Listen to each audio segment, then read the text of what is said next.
This is breaking news. News as we come on the air tonight. More than 8,000 people are under various evacuation orders right now. The Rowena wildfires ripped through entire neighborhoods near the Dalles.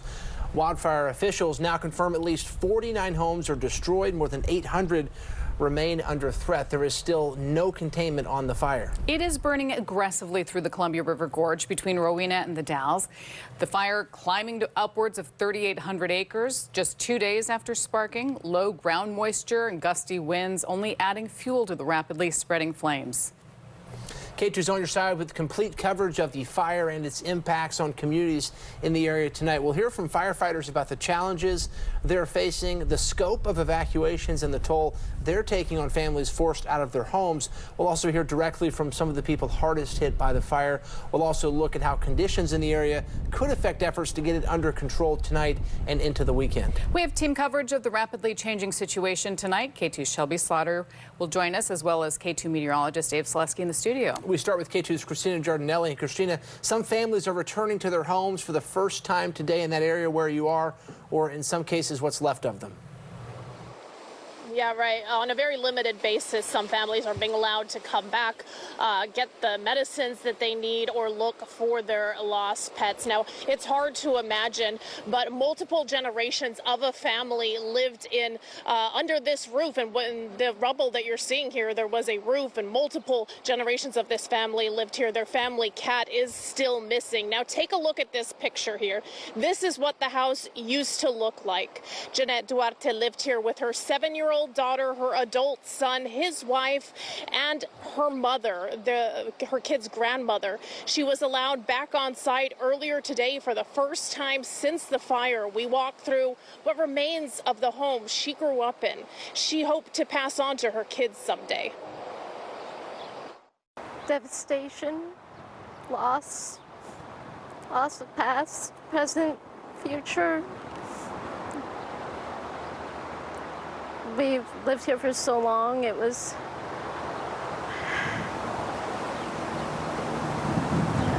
a place I was hoping we'd be able to stay for many more generations and just keep passing it down. There's so many memories here. There's my daughter's swing set. Jeanette's brother lived just across the street. His home was also wiped out, along with the 1933 Ford Coupe she watched her dad build from scratch while growing up.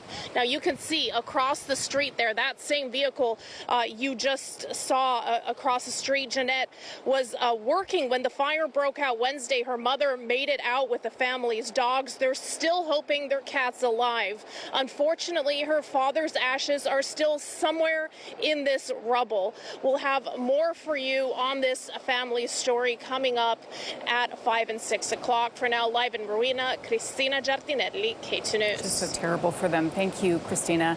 Now I want you to take a look at the evacuation orders in effect right now. This entire red area, that's a level 3. That means go now. The order covers miles of northern Wasco County. People living along I-84 particularly impacted tonight. Level 1 and 2 evacuation orders stretching as far as the Dalles in the east. Those warnings approaching Mill Creek to the south, and they're just over 5 miles from Mosier on the western side. Now, we know a bulk of the 49 homes lost in the fire so far are in that region. K2 Shelby Slaughter is live for us in a neighborhood just off 84 in Rowena. So, Shelby, the destruction behind you, it's devastating. Yeah, Deb, this used to be an apartment building, and let me show you this over here.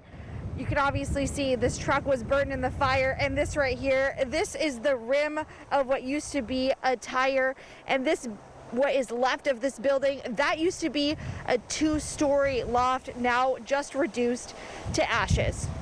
At least 49 homes were reduced to rubble by this fire. Officials say that number could still go up. The Red Cross does have their command site set up at the middle school, helping people who have lost everything. Officials tell me 8 people spent the night there last night.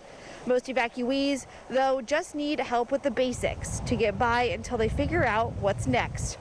I was at the middle school earlier today as one person came in to get some bowls for her pets. Another woman I spoke with is still waiting to hear back when she can get back to her home. She says everything happened so fast.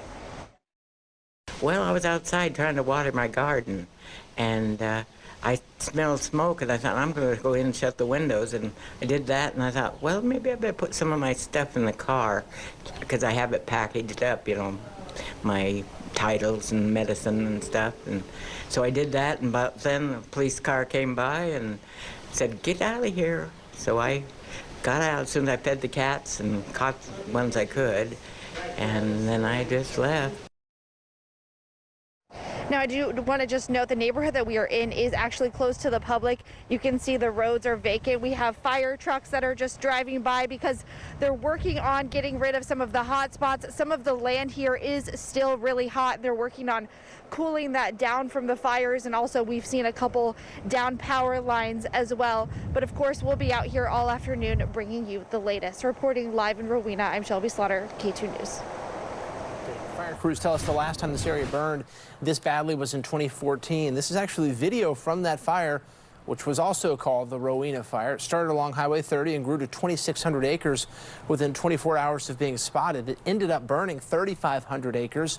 Fire officials say the current fire has already met that in size and complexity. The Rowena wildfire is just one of 4 fires that our crews are monitoring tonight. There are 2 wildfires burning across the Columbia River on the Washington side near Carson. There are no evacuation orders for either of those tonight.